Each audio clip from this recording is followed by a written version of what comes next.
জামাই বাড়ি গেছি, যা দেখতেছি মানে ব্যালকনির মধ্যে এইভাবে ঘুরতেছে আর শোলের মধ্যে আগুন জ্বলতেছে।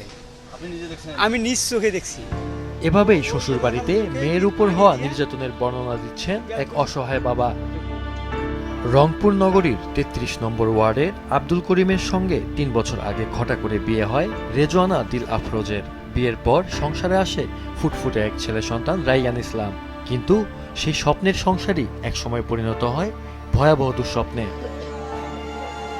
পরিবারের অভিযোগ, বিয়ের সময় ৫ লাখ টাকা দেওয়ার পরও রেজওয়ানা নিয়মিত নির্যাতনের শিকার হতেন।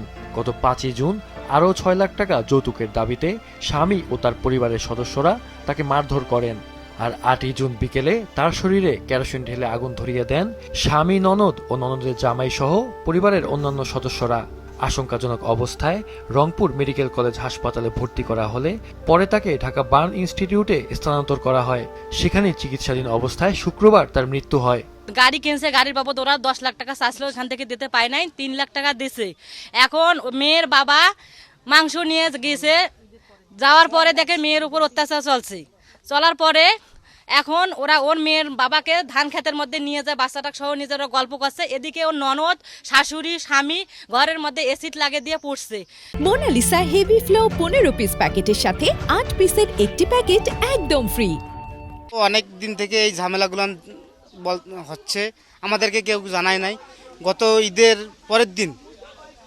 দিন থেকে পরের দিন পর্যন্ত বিগত মানে আমরা শুনতেছি গ্যাস সিলিন্ডার লাগে বাস্ট হয়েছে।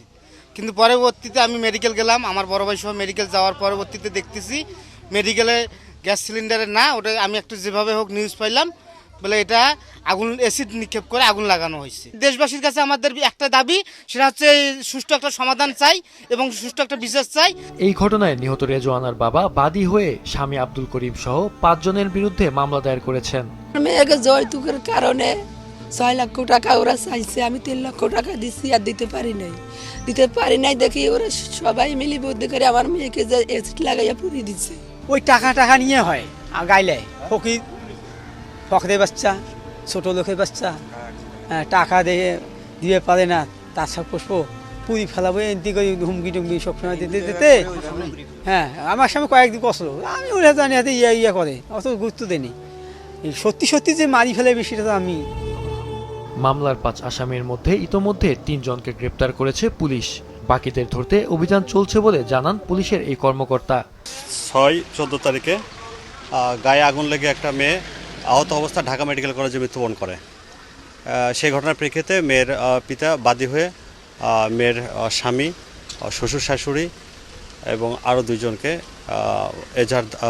আসামি করে এজাহার দায়ের করে। সেই এজাহারের প্রেক্ষিতে আমরা মামলা নিয়েছি এবং 3 জন আসামি গ্রেপ্তার করেছি। বাকি আসামি গ্রেপ্তারে আমরা তৎপর আছি। মামলাটা তদন্তাধীন, তদন্ত শেষে আমরা পুলিশ রিপোর্ট প্রদান করব। এলাকাবাসী ও সচেতন মহলের দাবি, দ্রুত বিচার ও দৃষ্টান্তমূলক শাস্তি, যেন আর কোনো রেজওয়ানাকে এমন নির্মম পরিণতি বরণ করতে না হয়। মাহফুজুল হাসান, মাছরাঙা নিউজ ডেস্ক।